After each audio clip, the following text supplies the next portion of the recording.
Halo, selamat datang para pendengar setia di Kutukan Nusantara, bersama saya, Hadi, yang akan membawakan kisah horor malam ini. Terima kasih juga kepada penulis yang telah mengirimkan cerita ini kepada kita semua. Dan saudara-saudara, hari ini saya tidak sedang berganti studio, melainkan ini adalah rumah saya.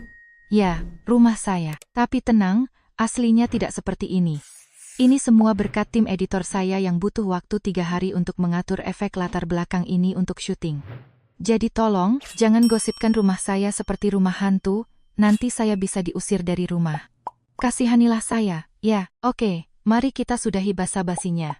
Dan sekarang, kita mulai kisah horor Kutukan Nusantara malam ini. Sore itu, Bu Wati melangkah gontai, berjalan tertatih-tatih memikul keranjang pikulannya pulang ke rumah menyusuri jalanan tanah merah. Keringat bercucuran membasahi dahinya, namun ia tetap merasa bahagia karena hari ini dagangan sayurnya habis lebih cepat. Teringat pada putra kecilnya yang sedang menunggu di rumah, Bu Wati mencoba melangkah lebih cepat. Sambil berjalan, ia melirik beberapa potong kue cucur di dalam keranjangnya. Ia tersenyum sendiri dan membatin. Pasti si Bagas senang banget, dia kan paling suka makan kue cucur. Jalanan sempit yang berdebu itu mencetak bayangannya yang tampak kesepian dan miring di bawah sinar matahari sore. Setelah bertahun-tahun menjanda, ia membesarkan putranya sendirian. Bagas sedang bermain di teras rumah. Begitu menengadahkan kepala dan melihat ibunya berlari kecil, ia langsung bersorak gembira dengan wajah yang sangat antusias. Asyik, emak pulang. Bu Wati tersenyum, bergegas menghampiri putranya, meletakkan pikulannya, lalu memeluk Bagas erat-erat. Ia mengelus kepala anak itu dan berkata lembut, "Kamu sudah lapar, nak?" Bagas mengangguk cepat dan menjawab, "Iya dong, mak. Tapi aku tahan nungguin emak aja." Bu Wati segera merogoh keranjangnya, mengeluarkan bungkusan daun pisang berisi kue cucur dan memberikannya pada Bagas. "Nih, makan ini dulu buat ganjal perut. Emak mau masak nasi dulu ya. Hari ini sayur emak cepat habis. Kalau enggak, mungkin sampai maghrib emak baru pulang. Besok-besok kalau emak pulang telat, kamu numpang makan di rumah Bi Inah ya, ngerti kan? Emak udah titip pesan sama Bi Inah." Bagas mengangguk, "Iya, mak."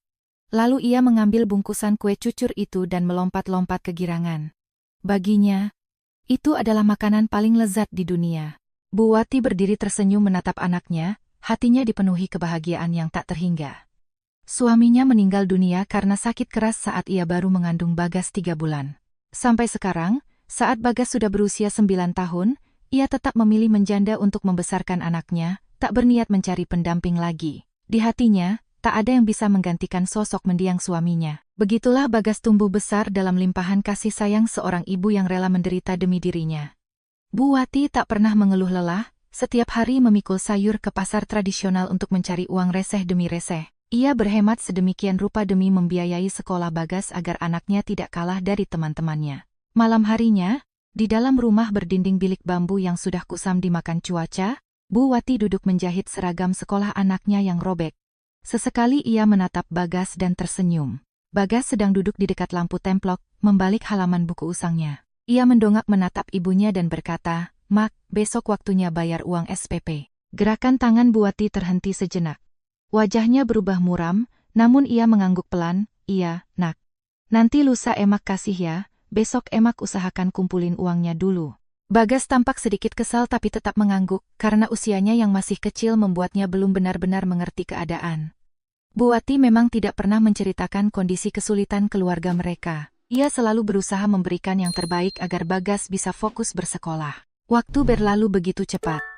Tak terasa 8 tahun telah berlalu. Bagas tumbuh remaja di bawah manjanya kasih sayang Bu Wati yang tanpa syarat. Entah apakah itu alasannya yang membuat Bagas semakin hari semakin keras kepala dan nakal. Bagas tak pernah mau berpikir panjang.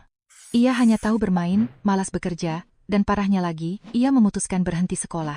Suatu sore, seperti biasa, Bu Wati memikul 2 keranjang kosongnya kembali ke rumah. Ia mencari Bagas untuk memberikan bungkusan ringan, namun malah memergoki anak itu sedang bersembunyi di dekat sumur sambil merokok. Dengan wajah tegas, untuk pertama kalinya Bu Wati marah besar dan berkata, "Sejak kapan kamu mulai merokok begini? Hah, umurmu baru 19 tahun? Kenapa sudah ikut-ikutan hal buruk begini, Bagas?" Awalnya Bagas sedikit terkejut, tapi sejurus kemudian ia menjawab dengan santai, "Emangnya kenapa, Mak? Aku ini udah besar. Tolong biarin aku bebas. Aku bukan anak kecil lagi." Bibir Bu Wati bergetar. Suaranya parau, sekolah kamu putus di tengah jalan. Sekarang malah nongkrong sama berandalan kampung. Kamu mau bikin emak mati berdiri? Gas. Bagas bukannya takut, malah membalas dengan suara keras. Sekolah apaan? Tiap kali waktunya bayar SPP, emak selalu telat. Orang-orang punya motor buat sekolah, emak boro-boro beliin. Baju juga rombeng semua. Emak tahu nggak? Aku ini diketawain sama anak-anak lain. Bu Wati tertegun. Ia tak menyangka alasan Bagas tidak mau sekolah adalah hal semacam itu. Ia merasa sakit hati sekaligus marah, tapi kemarahannya lebih ditujukan pada dirinya sendiri karena merasa gagal membiayai anaknya. Air mata Bu Wati pun menetes, jatuh di atas pipinya yang sudah kasar karena bertahun-tahun diterpa panas dan hujan. Ia menatap tak berdaya pada putra yang sangat disayanginya, yang kini perlahan terjerumus ke jalan yang salah. Ia tak ingin itu terjadi, jadi ia mencoba melembutkan suaranya untuk meredakan suasana. Bu Wati menarik napas panjang, lalu menyodorkan bungkusan itu, memaksakan senyum yang getir. Sudahlah. Emak belikan kue cucur nih. Makanlah nak. Namun Bagas sama sekali tak mempedulikannya. Ia melengos pergi dan meninggalkan kalimat yang menyayat hati ibunya, zaman sekarang masih makan kue cucur. Makan aja sendiri. Aku mau ke warung kopi. Bagas melangkah pergi tanpa sedikit pun mempedulikan perasaan dan kekecewaan ibunya. Sikapnya yang dingin membuat Bu Wati rasanya ingin menjerit dalam tangis. Ia memegang bungkusan kue itu, menatap kepergian anak lelakinya tanpa tahu harus berbuat apa. Mungkin karena sifatnya yang terlalu lembut dan kasih sayangnya yang terlalu besar, ia menjadi tak berdaya dan tak berani memarahi anaknya lebih keras lagi. Dengan perasaan kesal, Bagas tiba di warung kopi Empok Minah. Ia menjatuhkan diri ke kursi kayu dan berteriak memesan es teh manis, membuat Empok Minah jengkel. Wanita parubaya itu keluar, menatap sinis dan berkata, "Heh, utang kopi lo yang kemarin-kemarin aja belum dibayar. Udah punya duit lo, berani-beraninya pesan minum lagi." Meski sedang kesal, Bagas berusaha menjawab dengan santai, "Santai aja, Empok. Besok aku bayar semuanya. Catat aja dulu. Rumahku kan dekat sini, masa takut aku kabur?" Empok Minah melotot, "Ya terus. Kalau lo nggak bayar, gua bakal tagih ke emak lo. Lihat muka lo aja gua udah tahu lo nggak bawa duit." Bagas tidak peduli, ia mengangguk, "Ya udah, terserah. Sekarang bikinin es tehnya, besok Empok datang aja ke rumah ambil duitnya." Mok Minah sangat tahu kalau Bagas adalah anak kesayangan Bu Wati. Seburuk apapun kelakuannya, ibunya pasti akan menutupi utangnya.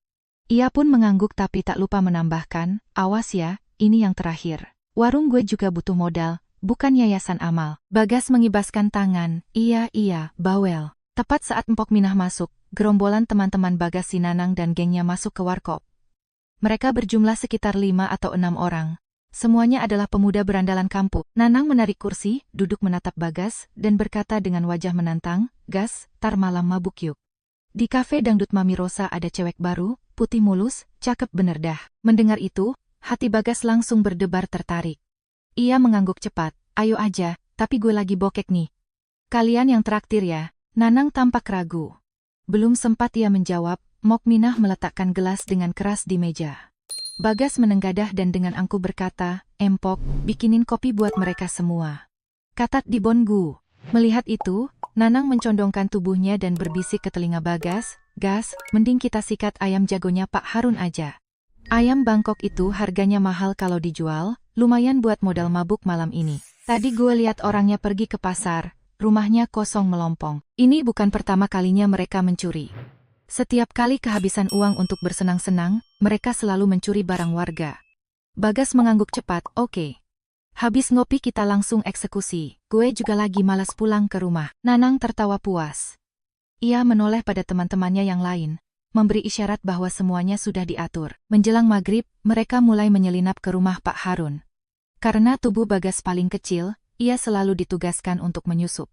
Tanpa protes, Bagas memanjat pagar dan masuk ke halaman. Ia mengendap-endap ke belakang rumah mencari ayam jago yang dirawat Pak Harun bagai emas permata itu. Bagas berhasil menangkap ayamnya, namun sialnya, saat ia bersiap memanjat keluar, Pak Harun baru saja pulang. Pria itu melihat sosok hitam memanjat pagarnya dan langsung berteriak histeris, "Maling! Tolong, ada maling!" Nanang dan teman-temannya yang berjaga di luar langsung lari kocar-kacir, meninggalkan Bagas yang masih kesulitan melompati pagar. Untungnya, Bagas berhasil lolos. Pak Harun yang melihat bayangan orang memeluk ayam kesayangannya sangat marah. Ia melemparkan batu sambil terus mengumpat, kurang ajar. Beraninya kau curi ayam jago kesayanganku, hah, berhenti kau. Tapi Bagas sudah lari terbirit-birit. Karena Pak Harun sudah setengah baya, ia tahu tak akan bisa mengejar pemuda itu. Ia hanya bisa berdiri sambil mengutuk hingga bayangan Bagas menghilang di jalanan desa yang mulai ditutupi gelapnya malam. Bagas berlari sampai ke pertigaan jalan, lalu berhenti dengan napas tersengal-sengal. Meski hampir tertangkap, tangannya tetap mendekap erat ayam jago itu. Tiba-tiba, Nanang dan yang lainnya muncul dari persembunyian mereka, tertawa cengengesan dan menepuk bahu Bagas. Gila, lo jago banget, Gas. Gue kira lo udah ketangkep tadi. Seharusnya Bagas sadar bahwa teman-temannya meninggalkannya karena takut terlibat. Tapi saking bodohnya, Bagas sama sekali tidak marah.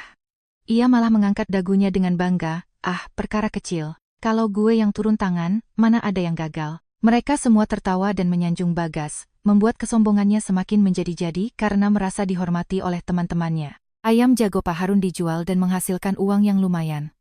Setelah itu, mereka langsung menuju warung remang-remang milik Mami Rosa. Saat itu jam sudah menunjukkan pukul 7 malam. Gadis pelayan baru bernama Intan melihat tamu datang dan langsung tersenyum manis menyambut mereka. Nanang menarik kursi, duduk dengan lagak sok jagoan, dan berseru, "Neng cantik, bawain kita bir satu krat ya. Sama cemilannya keluarin semua." Intan mengangguk sopan. Ia melirik sekilas ke arah Bagas, tersenyum, lalu bergegas masuk ke dalam, membuat hati Bagas meleleh seketika. Bagas duduk di sebelah Nanang. Nanang menyenggol lengannya dan berbisik, "Mantap kan, Gas?" Nanang tertawa mesum, "Iyalah. Udah gue bilang. Tapi kalau mau dapetin dia harus modal bro. Nggak gampang." Bagas sepertinya sudah benar-benar mabuk kepayang pada Intan, meskipun ini pertemuan pertama mereka. Ia menjawab dengan tenang, "Santai, kalau nggak ada duit ya tinggal dicari." Susah amat. Sejak hari itu, demi bisa bertemu dengan Intan, Bagas rajin nongkrong di warung Mami Rosa setiap malam. Ia semakin terjerumus dalam dunia pencurian untuk mencari uang demi mengambil hati gadis pujaan. Kalau gagal mencuri, ia akan memalak ibunya. Meski Buati tak punya uang, ia selalu memaksakan diri mengumpulkan resehan terakhir di dompetnya demi Bagas tanpa pikir panjang. Hingga suatu hari, Intan duduk dengan wajah murung, tak mau bicara pada Bagas seperti biasanya. Bagas yang bingung menggenggam tangan kekasihnya itu dan bertanya cemas, "Kamu kenapa, sayang? Kok tumben sedih begini?" Intan menghela napas panjang dan berkata pelan, "Ibuku sakit, tapi nggak ada biaya buat ke rumah sakit. Aku mau kasbon ke Mami Rosa nggak dikasih. Takut aku kabur," katanya. Bagas mengangguk paham. Ia terdiam sejenak lalu bertanya, "Memangnya kamu butuh berapa?" 15 juta. Jawab Intan cepat. Bagas mengerutkan kening. Ia memang ingin membantu, tapi 15 juta rupiah bukanlah jumlah yang sedikit. Intan yang melihat Bagas ragu mulai pura-pura menangis terseduh-seduh, suaranya bergetar, "Aku emang anak durhaka. Biaya buat ibu ke rumah sakit aja nggak sanggup aku cari." Melihat kekasihnya menangis, hati Bagas hancur. Ia merangkul bahu Intan untuk menenangkan gadis itu dan berjanji, "Udah, jangan nangis. Biar urusan ini aku yang beresin." Mendengar itu, Intan langsung mendongak, matanya berbinar cerah. Ia mengusap air matanya dan bertanya, "Beneran, Mas? Kamu mau minjamin aku uang?" Bagas tersenyum menenangkan, "Beneran. Tapi bukan dipinjamkan, ini buat ibumu. Nanti kan kamu bakal jadi istriku, berarti ibumu ibuku juga." Bagas lupa bahwa usianya baru menginjak 19 tahun, sementara Intan setahun lebih muda darinya. Mereka hanyalah remaja belasan tahun yang bahkan belum bisa mencari makan sendiri, tapi sudah bermimpi tentang masa depan dan pernikahan. Intan sangat gembira. Ia memeluk leher Bagas dan menciuminya bertubi-tubi sambil tak henti-hentinya mengucapkan terima kasih. Malam itu, Bagas pulang larut malam. Buati masih terjaga, duduk di ambang pintu menunggunya. Begitu melihat Bagas masuk ke halaman, Buati langsung menegurnya dengan cemas, "Kamu dari mana saja jam segini baru pulang?" Bikin Emak khawatir setengah mati. Bagas sama sekali tidak menatap ibunya. Ia berjalan lurus masuk ke dalam rumah dan menjawab santai, "Ya ampun Mak, ngapain sih khawatir? Aku kan udah gede. Aku cuma ngopi sama teman-teman, tiap hari juga begini, masa Emak nggak hafal?" Buati menutup pintu dan mengingatkan lagi, "Emak tahu kamu udah besar, tapi tetap aja harus pulang cepat, biar Emak nggak kepikiran." Bagas mulai merasa muak dengan ocehan ibunya. Ia berniat masuk ke kamar, tapi teringat janjinya pada Intan. Sikapnya langsung berubah drastis. Ia menoleh pada Buati dengan nada memelas, "Mak, Emak punya uang nggak? Minta 15 juta dong. Nanti kalau aku udah kerja, aku ganti uangnya." Bu Wati membelalakan matanya, terkejut mendengar permintaan itu. 15 juta. Buat apa kamu butuh uang sebanyak itu? Gas, ada urusan penting Mak, pinjamin aja dulu, nanti pasti aku ganti. Bu Wati menggelengkan kepalanya. Emak dari mana punya uang 15 juta, Nak? Kamu kan tahu sendiri keadaan kita. Emak jualan sayur di pasar seharian paling cuma dapat puluhan ribu perak. Bagas tidak percaya. Ia terus merengek dan memaksa. Namun jawaban Bu Wati tetap sama. Ia tidak punya uang. Sikap Bagas pun berubah dingin. Ia membalikkan badan menuju kamarnya sambil meninggalkan kalimat yang menyalahkan ibunya. Kalau Emak sadar nggak bisa bahagiain aku, harusnya dulu Emak nggak usah lahirin aku. Biar aku nggak menderita miskin kayak gini. Hidup melarat begini, mending mati aja sekalian. Bu Wati mematung, menatap punggung anak yang sangat disayanginya. Beraninya anak itu mengucapkan kata-kata yang mengiris hatinya. Ia tak bisa berkata apa-apa selain diam. Matanya memanas dan air matanya jatuh. Ia menatap foto mendiang suaminya di dinding, hatinya hancur, memanggil nama suaminya dalam tangis. Demi sang pacar, keesokan harinya Bagas kembali melakukan rutinitas mencurinya. Ia berhasil membobol lemari rumah orang dan menyerahkan uangnya pada Intan. Tapi tak lama, Intan kembali beralasan bahwa atap rumahnya bocor dan butuh uang untuk perbaikan. Tentu saja Bagas mengiyakan. Intan terus memeras Bagas dengan berbagai alasan. Bagas yang dibutakan cinta terus mencuri untuk memenuhi gaya hidup kekasihnya. Belakangan ini, Bu Wati tidak lagi menjual sayur. Entah mengapa, kedua kakinya sering terasa sangat nyeri. Mungkin ini efek dari penyakit rematik karena bertahun-tahun banting tulang yang baru terasa sekarang. Bu Wati pun membuka warung kecil di depan rumahnya, menjual soto daging sapi untuk bertahan hidup. Ia bekerja sendirian, tak pernah sekalipun Bagas membantunya. Sampai suatu hari, Intan merengek lagi pada Bagas, mengatakan ibunya dikejar utang. Mas, kalau uangnya nggak dibayar, rumahku bakal disita. Ibuku lagi sakit, mana kuat dia diusir. Aku nggak punya ayah yang bisa ngelindungin kami, kamu tahu sendiri kan? Bagas tahu. Meski baru beberapa bulan pacaran, ia tahu latar belakang keluarga Intan. Bagas terdiam. Ia ingin menjadi sandaran bagi gadis yang tampak rapuh ini. Ia memeluk Intan dan menenangkannya, udah, gak apa-apa. Biar aku yang cari cara buat kumpulin uangnya. Kamu jangan khawatir ya. Mata Intan berkaca-kaca, memegang lengan Bagas erat. Mas serius? Bagas mengangguk mantap, serius. Kapan sih aku bohong sama kamu? Intan pun tersenyum, mengusap air matanya dan berkata, makasih banyak ya mas. Kalau nggak ada kamu, nggak tahu lagi hidup keluargaku gimana. Dalam hati Bagas sibuk berpikir, karena ia sendiri tidak yakin bisa mendapatkan uang itu. Tapi dengan cara apapun, ia harus membantu Intan untuk membuktikan bahwa dirinya sudah dewasa dan bisa diandalkan. Tiba-tiba, Mami Rosa muncul. Dengan bibir tebalnya ia mendelik dan mengomel, "Heh, di sini tempat orang jualan, bukan tempat pacaran." Dasar anak setan. Bagas berdiri dengan canggung, "Iya, Tante Rosa." Mami Rosa mendengus lalu kembali masuk. Bagas melirik sinis, lalu menoleh pada Intan, "Mulai besok kamu berhenti aja kerja di sini.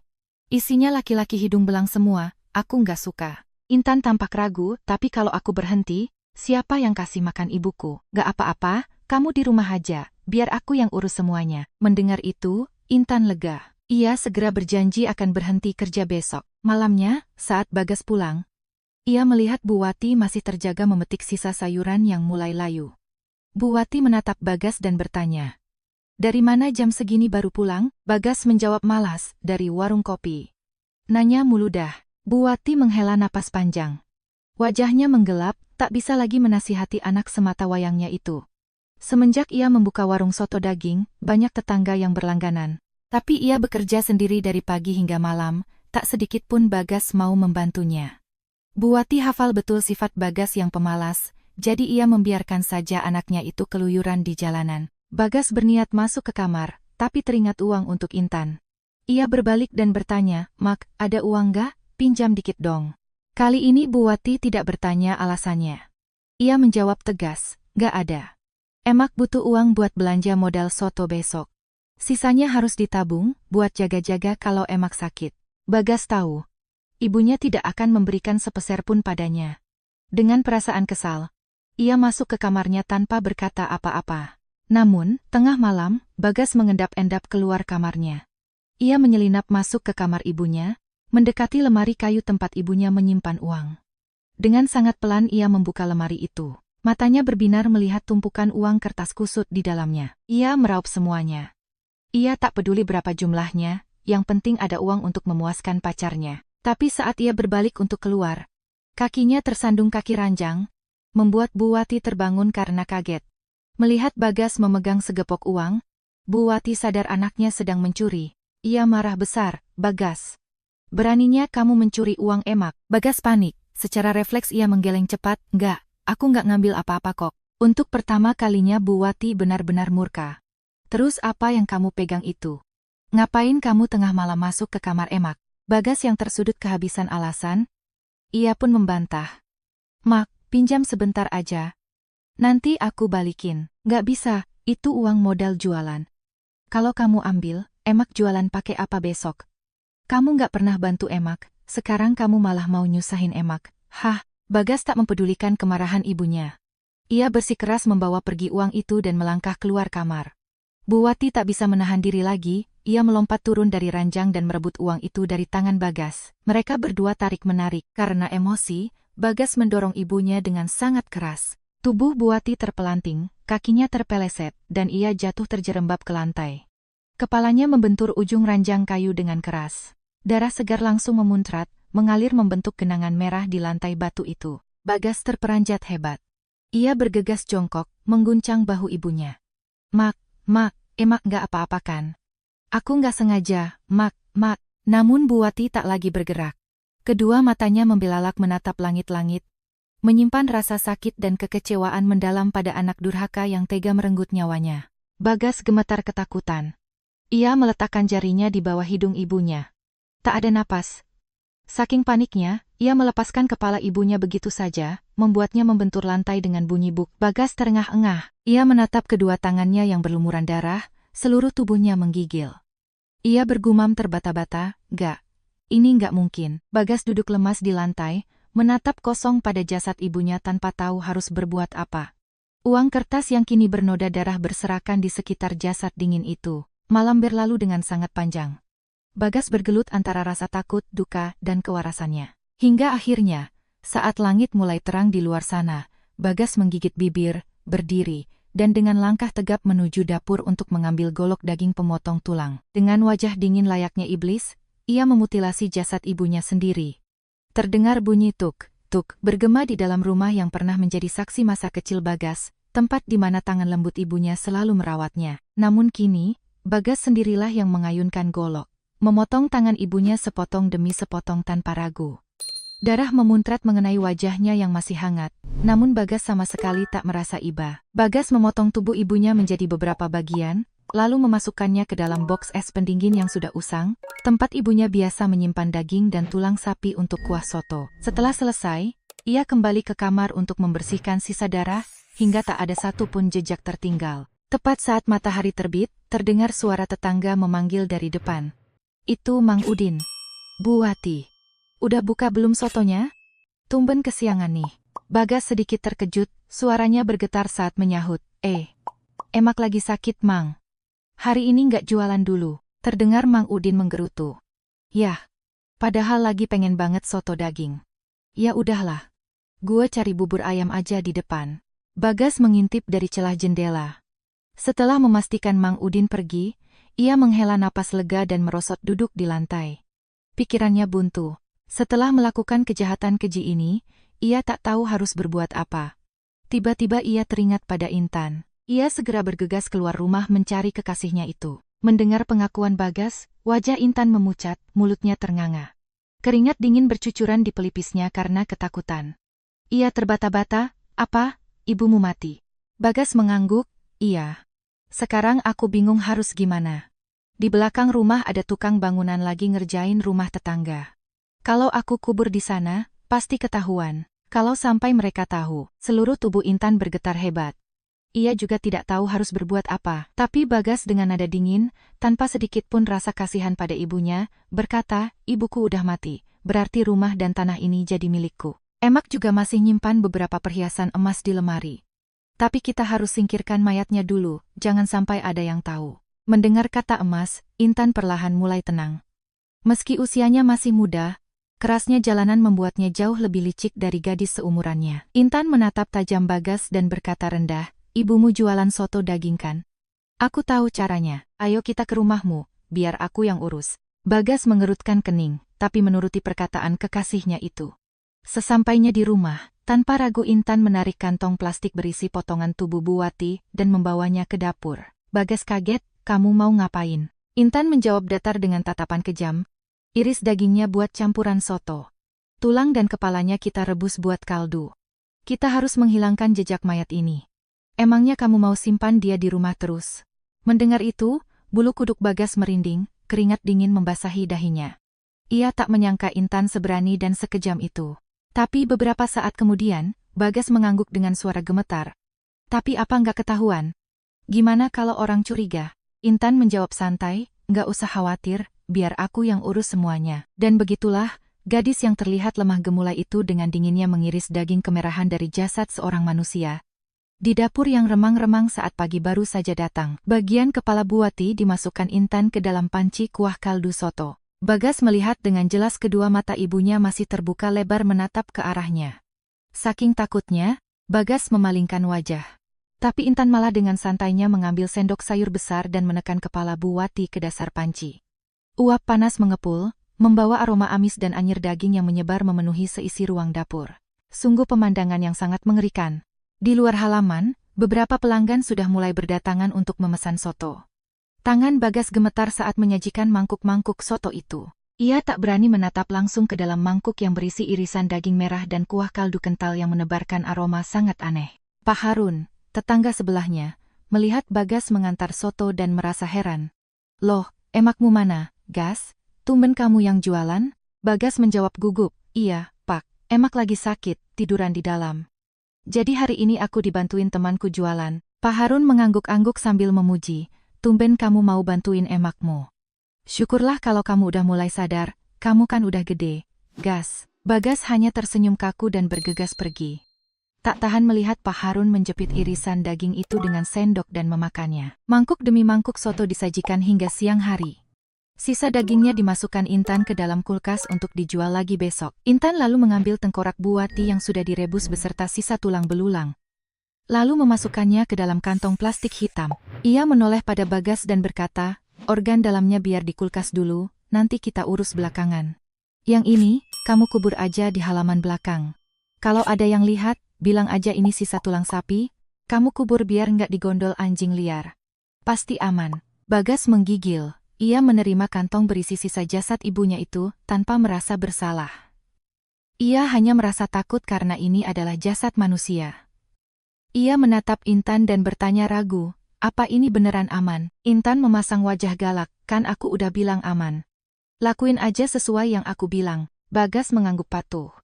Ia membawa kantong plastik itu dan berjalan ke tanah kosong di halaman belakang.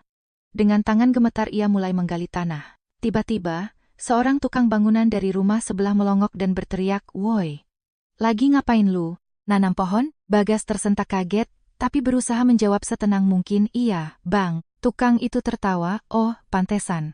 Soalnya tumben amat gue liat lu di belakang, biasanya lu nggak pernah kelihatan batang hidungnya."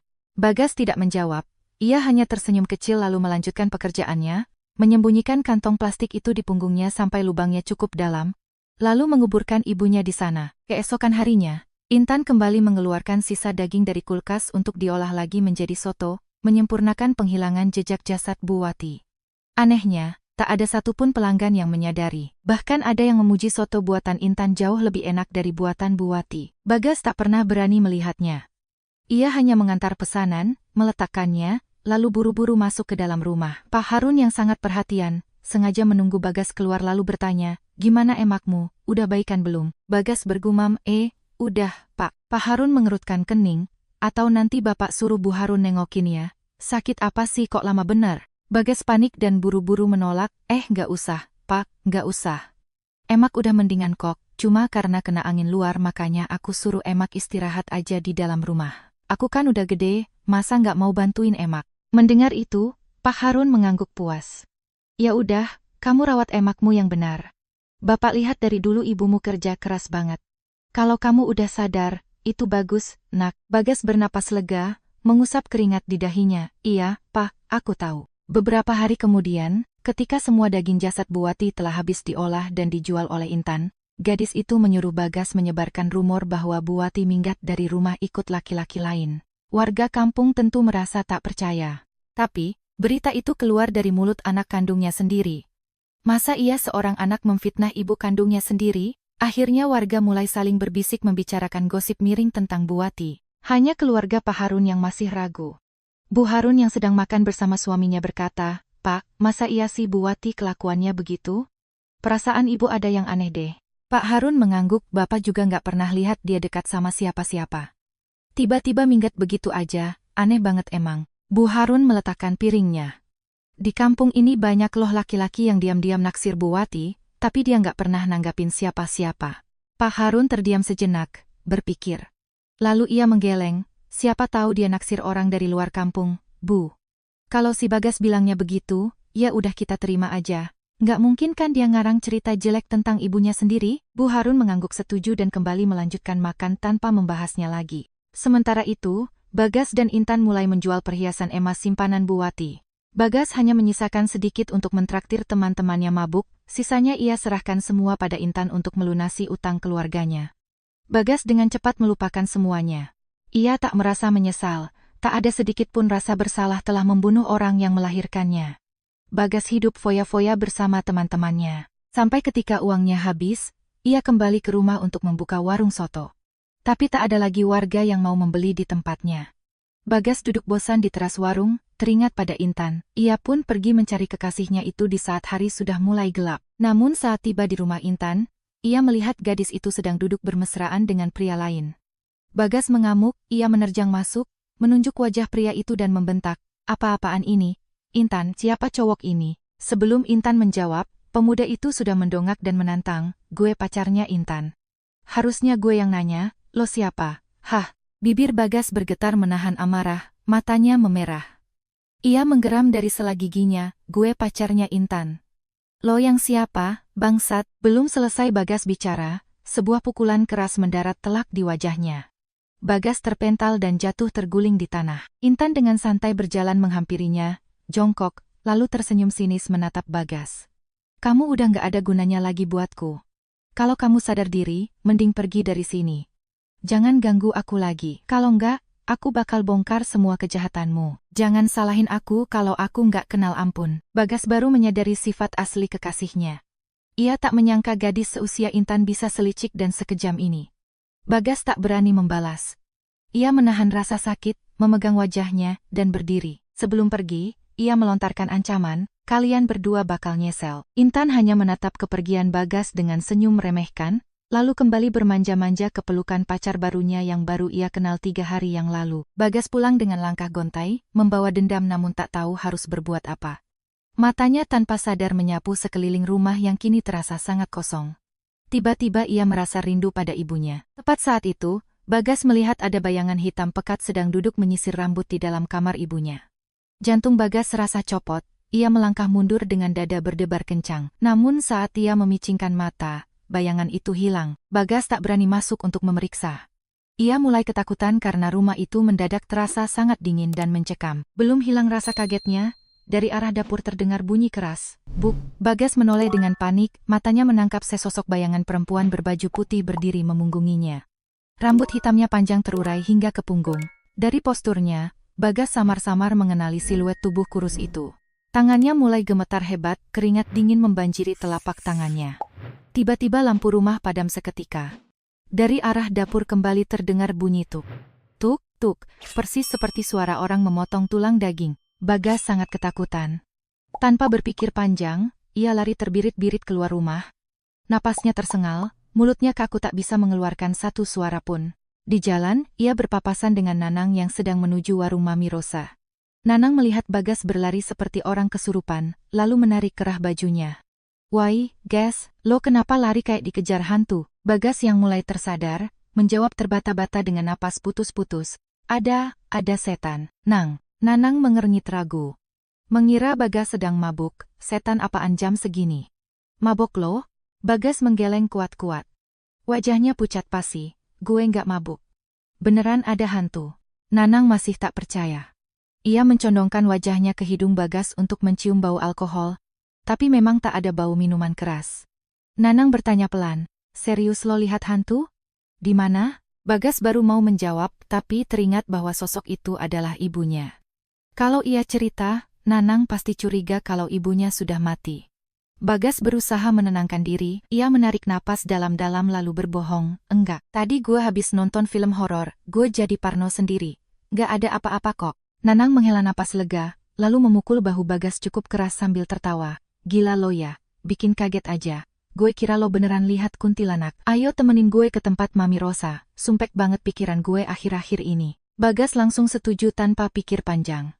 Hanya dengan berada di keramaian dan alkohol ia bisa melupakan rasa takutnya. Mereka berdua berjalan menuju warung remang-remang Mami Rosa. Tapi begitu Mami Rosa melihat mereka, wajahnya langsung cemberut dan menegur keras, "Warung gua nggak nerima kasbon.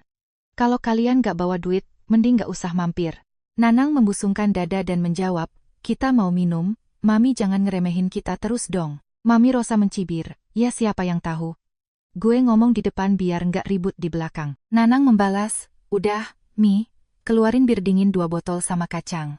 Cepat." Mami Rosa tak menjawab dan masuk ke dalam.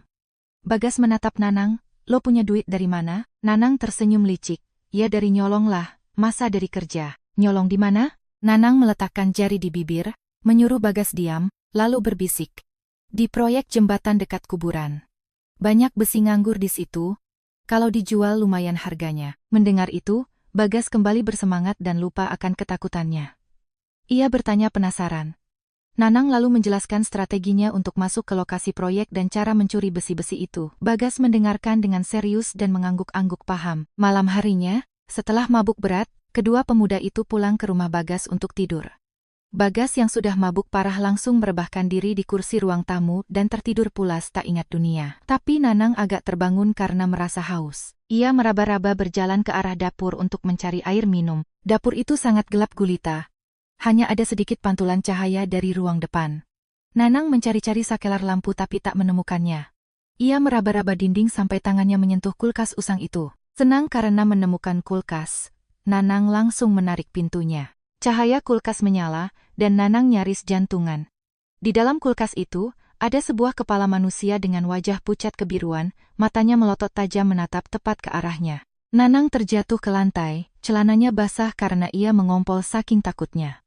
Ia menangis ketakutan dan mencoba memanggil temannya, namun suaranya tercekat di tenggorokan, "Gas, Bagas." Tapi Bagas sudah tak sadarkan diri karena alkohol, ia tidur seperti orang mati.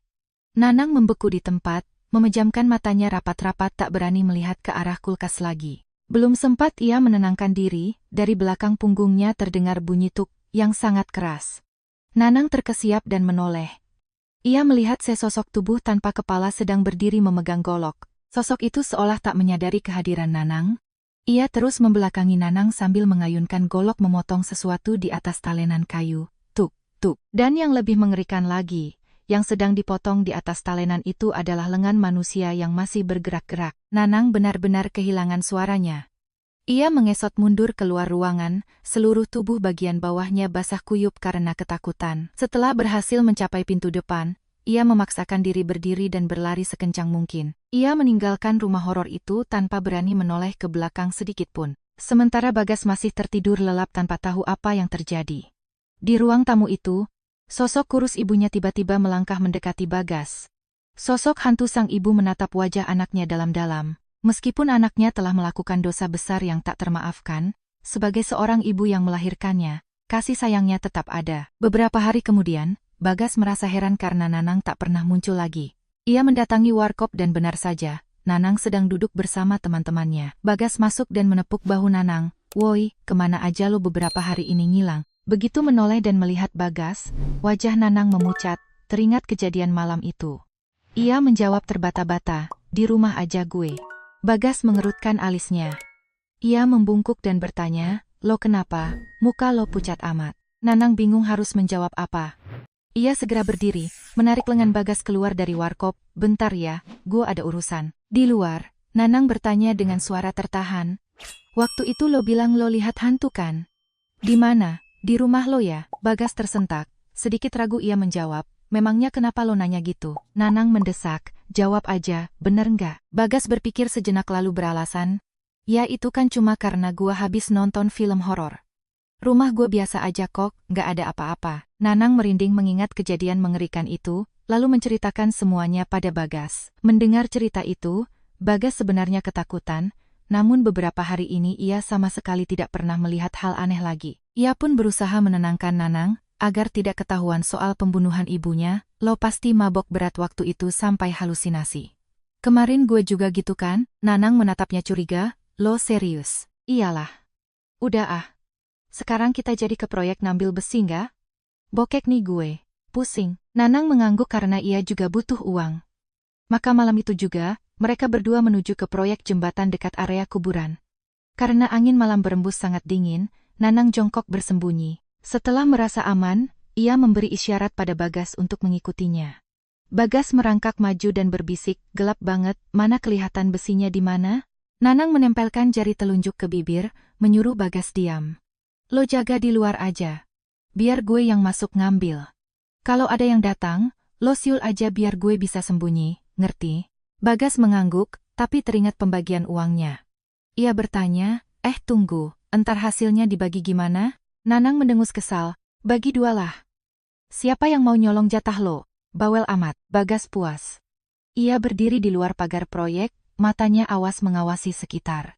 Nanang berhasil menyusup ke dalam. Ia mengendap-endap mendekati tumpukan material yang berserakan, lalu merunduk untuk menarik besi baja itu. Tiba-tiba, Nanang merasakan punggungnya sedingin es, seperti ada hembusan angin beku yang menembus kulitnya. Nanang merinding dan mengerutkan kening. Ia menoleh perlahan. Matanya langsung terbelalak melihat sebuah wajah putih pucat dengan dua bola mata biru kehijauan menatap tepat di depan wajahnya. Wajah seorang wanita tua yang entah datang dari mana. Nanang menjerit histeris. Ia terpelanting ke belakang, mulutnya mencong saking takutnya. Ia berteriak putus asa, tolong. Ada malin salah, ada setan. Sosok wanita yang menyeramkan itu perlahan melayang di atas tanah, mendekati Nanang dan berhenti tepat di hadapannya. Sebelum Nanang bisa mencerna apa yang terjadi, wanita itu perlahan mengangkat kedua tangannya yang dipenuhi urat-urat hitam yang menonjol, dan melepaskan kepalanya sendiri dari lehernya. Mulut Nanang terengganga. Ia ingin menjerit, namun tenggorokannya seolah dicekik kuat-kuat oleh sesuatu. Ia menggeleng kuat-kuat sambil mengesot mundur, air mata dan ingusnya mengalir deras. Ia menangis meraung-raung, mencoba memanggil Bagas, tapi Bagas di luar tidak mendengar apapun. Dengan sisa tenaganya, Nanang berdiri dan lari pontang-panting keluar proyek, melesat melewati Bagas seperti kilat tanpa melihat temannya itu. Bagas yang kebingungan langsung mengejarnya. Woi, berhenti. Lo mau kemana? Nanang tak mendengar, ia terus lari ketakutan sampai Bagas akhirnya berhasil menangkap kerah bajunya. Bagas yang kehabisan napas membentak, lo kenapa lari kayak dikejar setan sih? Wajah Nanang masih seputih kertas. Ia terbata-bata, lo bener. Ada setan. Kuntilanak kepala buntung, gas. Bagas makin heran. Ia mengira Nanang mabuk lagi. Ia menempeleng kepala Nanang, ngarang lo, setan apaan? Nanang berniat membela diri, namun di belakang Bagas, ia melihat sesosok wanita berbaju putih sedang melayang di udara sambil memeluk kepalanya sendiri. Nanang menjerit histeris, lalu memutar badannya dan kembali lari sekencang mungkin. Bagas yang kelelahan tak mau mengejarnya lagi. Ia berdiri menatap punggung Nanang yang menghilang di jalanan tanah yang gelap. Lalu menghela napas kasar. Dasar orang gila, kalau nggak mau bagi duit sama gue bilang aja, pakai acara alasan lihat setan segala. Gue nggak butuh lo. Teman-teman gue emang pada bangsat semua, nggak ada yang bener. Bagas menggerutu berjalan pulang. Ia tidak pernah tahu bahwa di belakang punggungnya, ada sepasang mata yang terus menatapnya dengan lembut. Itu adalah tatapan seorang ibu yang selalu khawatir pada anaknya, yang sengaja menakut-nakuti Nanang agar anaknya tidak bergaul dengan orang yang salah, meskipun anaknya sendiri menyimpan dosa durhaka yang sangat besar padanya. Beberapa hari kemudian, Bagas mencoba mencari Nanang, tapi setiap kali ditemui, Nanang selalu bertingkah ketakutan dan sembunyi dari Bagas. Bagas mengira Nanang sudah tak mau berteman dengannya, jadi ia pun membiarkannya. Saat uangnya benar-benar habis dan ia kelaparan, Bagas terpaksa mendatangi agen kupon undian berhadiah, sejenis togel lokal, untuk menjual kupon di jalanan. Setidaknya, ia bisa mendapat sedikit uang untuk mengganjal perut, tak mungkin ia berdiam diri terus tanpa makan. Sedangkan Intan, setelah kejadian itu, ia mulai bekerja di sebuah kafe dangdut besar di kecamatan. Ia bergaul dengan banyak pria hidung belang, bahkan menjadi simpanan pria beristri seumuran ayahnya. Sulit dipercaya, gadis yang baru berusia 18 tahun bisa hidup sebebas dan sehancur itu. Tempat kerjanya juga menyediakan jasa pijat plus-plus, membuat kantong Intan selalu penuh dengan uang setiap hari. Suatu sore, Intan naik ojek untuk pulang menengok ibunya dan memberikan sedikit uang.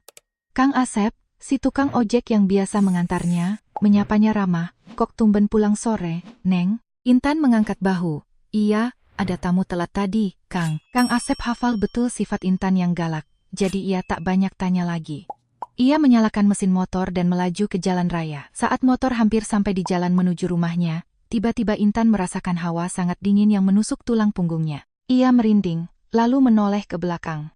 Betapa terkejutnya Intan saat ia bertatapan langsung dengan sebuah wajah yang hancur berlumuran darah segar, dengan kedua rongga mata hitam pekat dan kosong. Intan menjerit histeris, tubuhnya limbung ke belakang dan ia jatuh terhempas ke jalan aspal. Kang Asep kaget setengah mati, ia langsung mengerem mendadak dan berlari menolong Intan. Namun gadis itu sudah pingsan. Wajahnya membentur aspal penuh kerikil hingga sobek dan berlubang parah. Kang Asep yang panik langsung menaikkan Intan ke motor dan membawanya ke rumah sakit. Beruntung nyawa Intan selamat, ia hanya luka luar. Namun sayangnya, wajah cantiknya rusak total. Ia tak bisa bekerja lagi dan terpaksa diam di rumah. Dirawat ibunya dengan menggunakan sisa tabungan miliknya. Bu Ningsih, Ibu Intan, duduk di ruang tamu menatap anak gadisnya, lalu menghela napas dan mencibir. "Anak orang kerja cari duit bisa bikin bangga orang tua, lah elu, sekarang gue harus ngasih makan anak beban." Intan yang emosinya tidak stabil langsung naik pitam. Ia memelototi ibunya, "Ngomong apa ibu? Selama ini siapa yang cari duit buat makan ibu? Kalau sekarang aku apes kena musibah, emang aku yang mau?" Bu Ningsih tersenyum sinis, "Ya lu kan anak gue, udah kewajiban lu ngurus gue. Mau pamrih lu? Gue yang ngelahirin dan besarin lu mau taruh di mana harga diri gue?" Intan sangat marah tapi tak bisa membalas. Ia melengos pergi ke arah dapur, tak ingin berdebat dengan ibunya. Intan duduk meringkuk di sudut dapur yang remang-remang, mencium bau minyak goreng basi dan anyir. Ia meratapi nasibnya, apakah ia harus hidup dengan wajah penuh bekas luka ini seumur hidup? Tiba-tiba, dari arah kulkas terdengar bunyi aneh, klutuk, klutuk, yang membuat Intan melirik. Ia mengernyitkan alis dan bergumam, "Apaan tuh? Masa ibu beli ikan hidup ditaruh di kulkas? Dari sore tadi masa masih hidup?" Belum selesai ia bicara, terdengar lagi bunyi buk. Rasa penasaran mengalahkan logikanya. Intan berdiri dan mendekati kulkas untuk memeriksanya. Namun, saat pintu kulkas dibuka, hal yang dilihatnya membuatnya kaku membeku. Di dalam kulkas itu, bertengger sebuah kepala manusia dengan mata hitam kelam yang terbuka lebar, menatap lurus ke arah Intan tanpa berkedip. Intan menjerit histeris, ia jatuh terduduk ke lantai dapur, kedua tangannya menutupi wajahnya sendiri. Bu Ningsih yang sedang mendengarkan radio di ruang depan terkejut dan lari ke dapur. Melihat anaknya duduk di lantai, ia bertanya, "Ada apa lu? Kenapa duduk di situ?" Mendengar suara ibunya, Intan membuka mata. Dengan napas tersengal ia menjawab terbata-bata, Ada kepala mayat, Bu." Bu Ningsih mengernyitkan dahi, menatap Intan lekat-lekat, lalu mencibir, "Lu make obat lagi ya? Halusinasi aja lu." Intan menggeleng kuat-kuat. Sambil menangis ia menunjuk ke arah kulkas tanpa berani melihatnya. Di dalam situ. "Ada orang mati, Bu." Bu Ningsih menengok ke dalam kulkas, tapi tak ada apa-apa di sana. Ia mendengus kesal, "Dasar anak sableng. Mending lu tidur sana. Tiap hari kerjanya bengong, ngomong ngelantur, bikin kaget aja lu." Intan merasa bingung. Kenapa ibunya tidak melihatnya? Dengan sisa keberaniannya, ia mengintip ke dalam kulkas, dan anehnya, kepala itu memang sudah tidak ada. Kulkas itu kosong, hanya ada beberapa butir telur dan sayur layu. Intan sangat bingung, ia tahu betul dirinya sedang sadar sepenuhnya. Ia diam di sana sampai Bu Ningsih membentaknya lagi, barulah ia masuk ke kamar. Namun tengah malam, dalam suasana gelap nan sunyi, Intan yang sedang tertidur pulas tiba-tiba mendengar bunyi tuk. Tuk, tuk. Entah dari mana, ia membuka mata dan perlahan duduk. Ia mengucek matanya yang masih mengantuk dan bergumam, "Suara apa sih tengah malam begini? Siapa yang lagi motong daging?" Intan turun dari kasur. Ia berjalan perlahan keluar kamar dan mendapati sumber suara itu dari dapur. Ia mengernyitkan kening dan membatin, "Masa jam segini ibu masak?" Ia melangkah ke dapur dan melihat punggung ibunya sedang memotong sesuatu di atas talenan kayu dengan golok. Intan menguap dan bertanya, "Bu, ngapain tengah malam motong beginian? Kan bisa besok pagi." Namun wanita itu tidak menjawab. Ia terus memotong. Tuk tuk, tuk, membuat Intan jengkel. Ia mendekat dan menarik bahu wanita itu, "Ibu." Namun gerakan Intan terhenti seketika. Saat wanita itu menoleh, ia menyadari bahwa itu bukan ibunya, melainkan seorang wanita asing. Intan melirik ke arah talenan kayu, dan jantungnya serasa berhenti berdetak saat melihat sebuah kepala manusia yang terpotong-potong tergeletak di sana, matanya melotot tajam. Intan terhempas ke lantai, wajahnya pucat pasi. Ia menyadari bahwa kepala yang berlumuran darah itu memiliki wajah yang sangat mirip dengannya. Itu kepalanya sendiri. Wanita berbaju putih yang memegang golok daging itu perlahan berjongkok menatap Intan dan tersenyum mengerikan, memperlihatkan bola mata biru kehijauan. Ia bersuara berat dan menyeramkan, "Anak cantik, mau makan soto daging? Sini kumasakkan." Dagingnya sangat segar. Intan yang sudah menyadari siapa sosok ini, mulai menangis meraung-raung. Ingus dan air matanya bercampur. Ia menggeleng kuat-kuat dan memohon, "Gak, jangan, ampuni aku salah. Aku gak bunuh ibu, tolong lepaskan aku." Tepat saat itu, lampu dapur menyala terang. Bu Ningsih berjalan ke dapur dan menatap heran pada anak gadisnya. "Ngapain lu, Tan?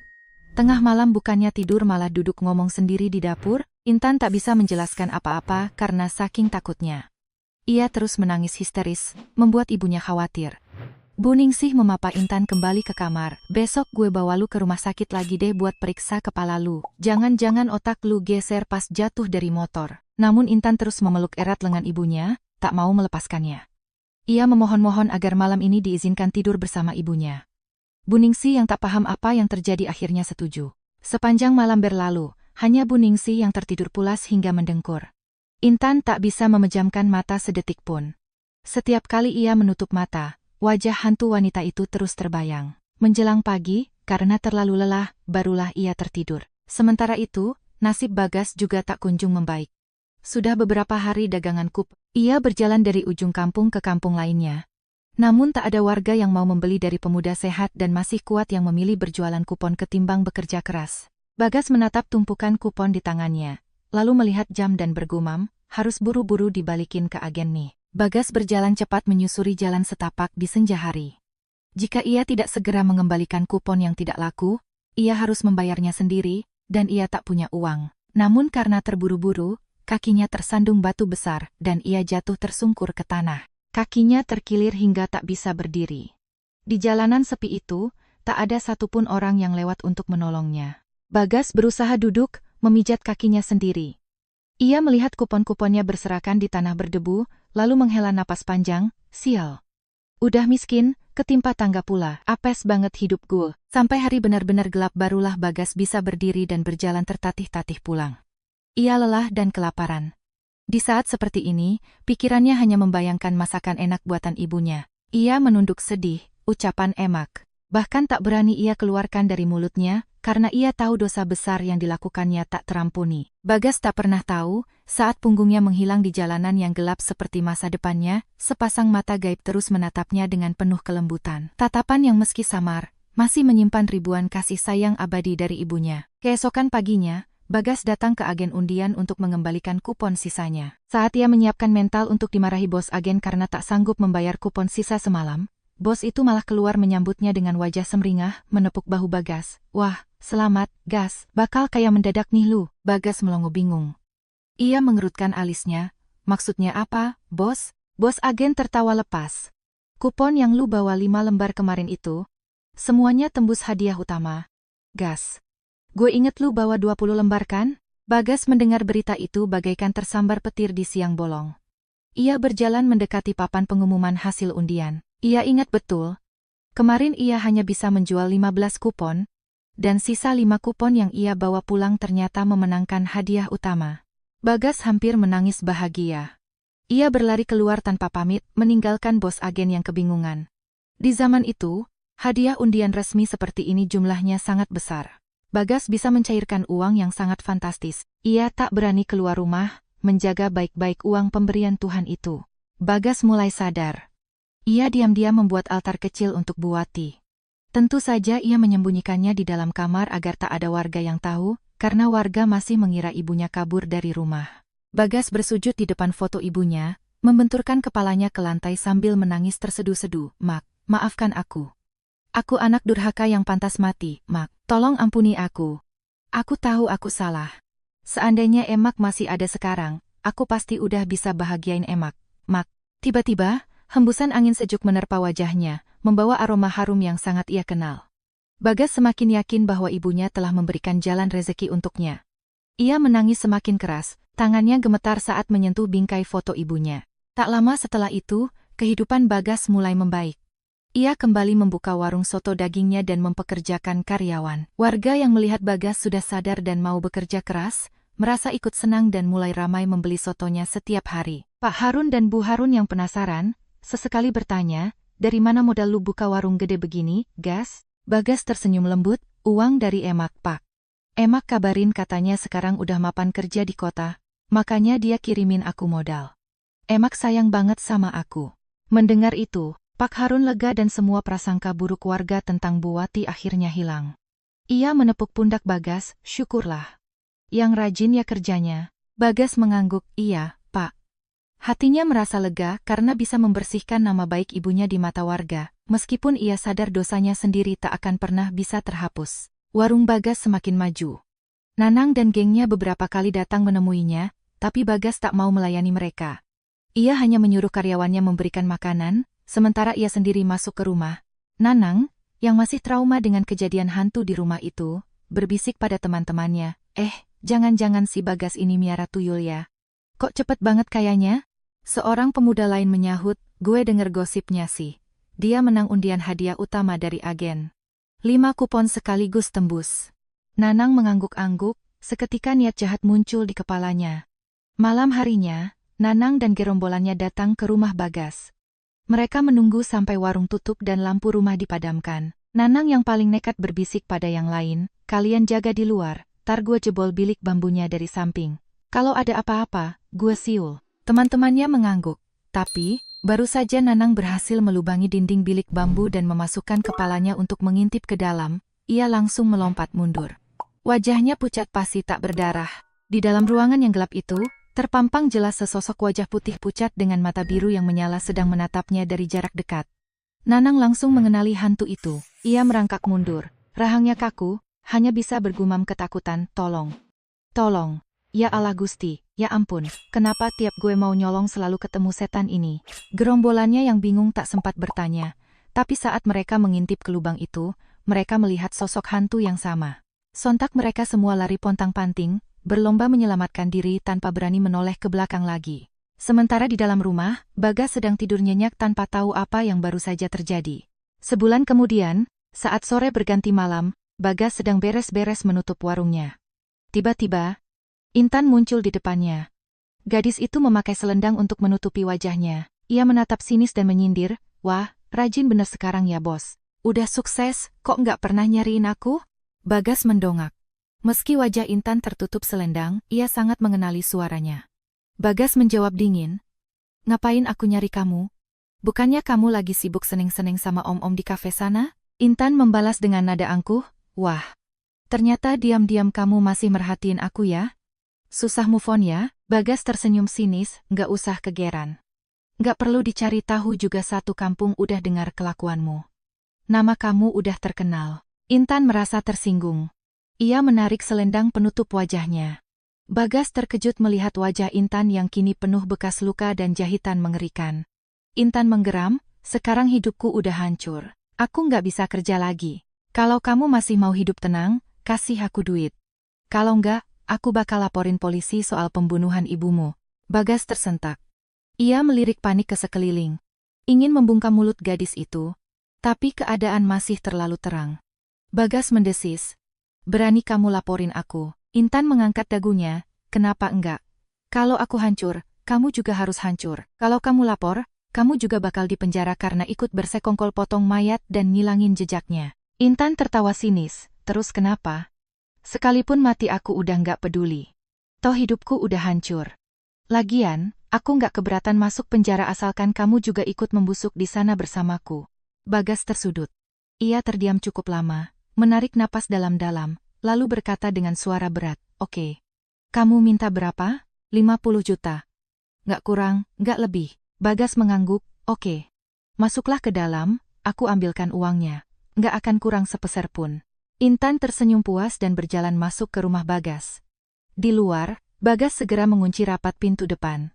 Ia berjalan masuk menyusul Intan, namun kali ini, matanya memancarkan aura membunuh yang sangat dingin. Intan duduk santai di kursi kayu, menyilangkan kakinya dan berkata, "Seharusnya aku minta lebih. Tapi karena aku lihat kamu juga capek jualan, ya sudahlah segitu aja." Bagas menyeringai tipis. Ia berjalan masuk ke dalam kamarnya tanpa membalas ucapan Intan. Sesaat kemudian, ia keluar dengan kedua tangan disembunyikan di belakang punggung. Ia menatap Intan dan berbisik pelan, "Kamu akan dapat apa yang kamu mau. Dan cukup sampai di sini, kamu nggak akan bisa minta apa-apa lagi." Intan mengerutkan kening tak paham arti kalimat itu. Ia baru saja berdiri untuk mengambil uang, tapi dengan secepat kilat, Bagas menghujamkan sebilah pisau daging tepat menembus dada Intan.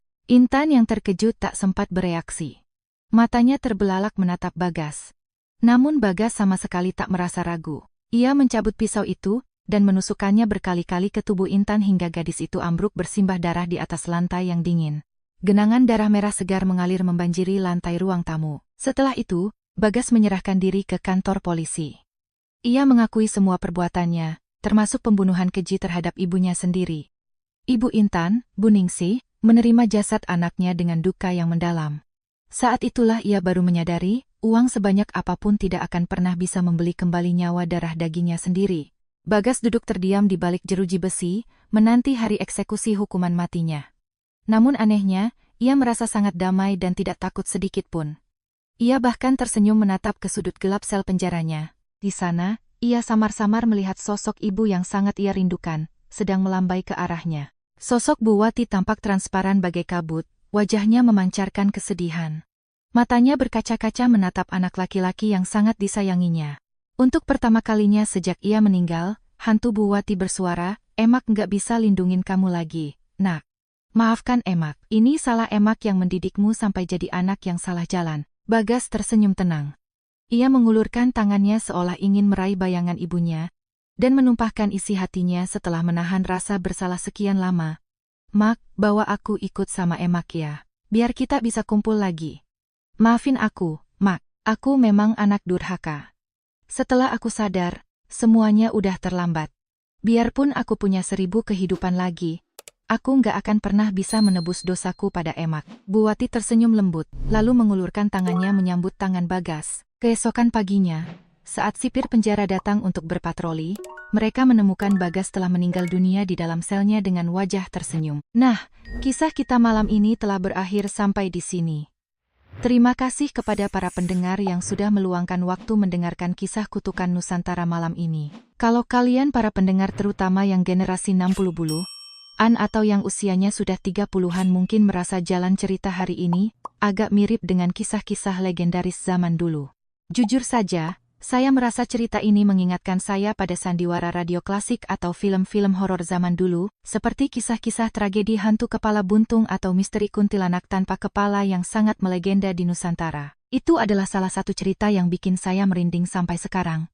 Karena itu pertama kalinya saya tahu apa itu hantu. Sama seperti kisah hari ini, dipotong kepalanya, arwahnya gentayangan, menenteng kepalanya sendiri. Tapi ada satu kesamaan yang paling kuat. Kasih sayang seorang ibu yang tak terbatas. Meskipun si anak telah membunuhnya dengan keji, sang ibu tidak pernah bisa membalas dendam atau menyakiti darah dagingnya sendiri. Kenapa? Karena itulah naluri seorang ibu. Sebesar apapun dosa anaknya, ibu akan selalu memberikan pintu maaf. Itulah sebuah cinta suci yang sangat luar biasa. Terima kasih semuanya. Sampai jumpa di episode kisah misteri Nusantara berikutnya.